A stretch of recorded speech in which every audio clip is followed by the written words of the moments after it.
Okay, I'm saying it now. Please keep the comment section humane. It's just people having fun. Ah, headcanons. If you have been in a fandom full of artists, you have seen those every once in a while. Either you have seen characters with extra features that in official media they don't have, or they have certain tastes or interests that, again, they don't have originally. Headcanons are completely stuff that people add into media, more certain characters that are in the media, like movies, comics, or any series per se.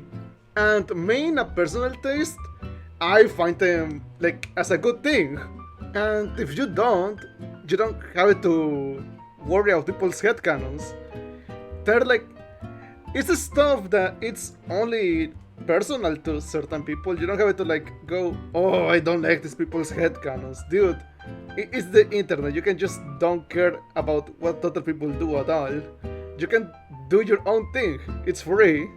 But anyways, that's just about people that make the headcanons. Right now I want to talk about something more special. Headcanons that become so popular in the fandom that sometimes people just cannot tell if it's canon or not because of how frequent it is. And for starters, I want to talk about my favorite one. Black, yes, from Sprunky.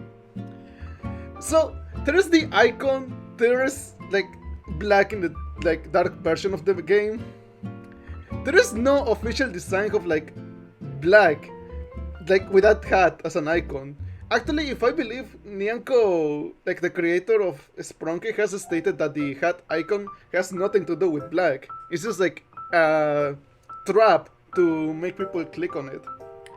And everyone in the fandom just decide that this design of like entirely dark with a hat and like half closed eyes, that's going to be black.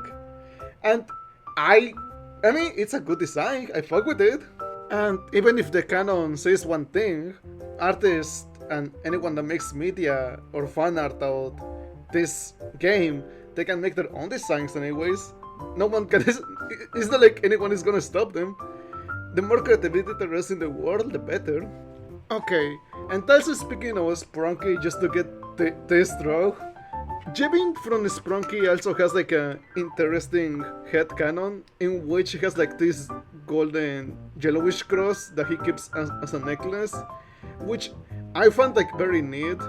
Like he keeps it like on himself to have faith that he's gonna survive whatever the fuck is going on in the other side. And I find that that's another headcanon, which I find very neat, very good. It makes you he's canonically part of a cult, makes you wonder what he will actually wear. Another one of my favorite characters in media that has interesting headcanons is Deimos, which is not only considered like, fuck, what was it, Spanish, Venezuelan, Chinese, I forgot. Okay, it was something like Mexican and Asian. That I remember that people like to headcanon his as because of like his actors. His actor in the movie is like no. Oh, okay. I believe his actor looks Asian, while the voice actor is Mexican or Spanish, one of the two. Puerto Rican, maybe? I forgot. My bad. I should have done my research before making this video. Okay, but other than that, he also like Deimos gets drawn a lot with sharp teeth. Like if you explore a lot of like fan art of Deimos, you're gonna see him like smiling with the sharpest teeth, like a fucking shark. And that's another headcanon because I don't believe Crinkles ever like hasn't stated that Deimos has sharp teeth. Something I know for a fact is that I cannot remember if he was the first one to draw the like Deimos with sharp teeth or not.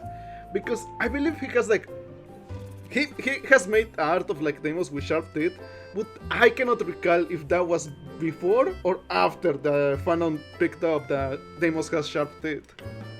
And another headcanon of like design that I remember on Man's Combat is that this question of Curious Cat from Crinkles where he was asked like if he knows like of any funny headcanons that he likes.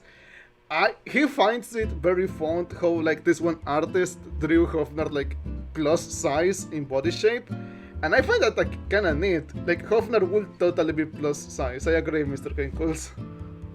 And for the final part, a more open type of headcanon, not entirely a character that I like. It's more like characters that other people enjoy and vibe with.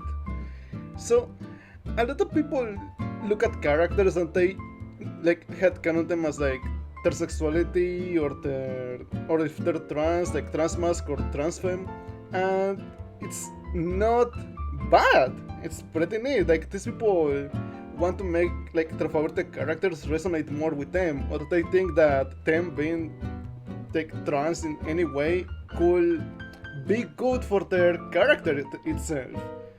Sometimes it makes sense, sometimes it does not make sense, but it's nothing that hurts other people. It's just the internet. You know it cannot hurt you. But you have to like respect other people if you want them to respect you. I honestly headcanons like, oh, Sanford is probably transmasc, or like this is a tourney character is actually transfemme. They're not bad. They just have a good vibe. When it comes to headcanons, you don't always have to respect the canon.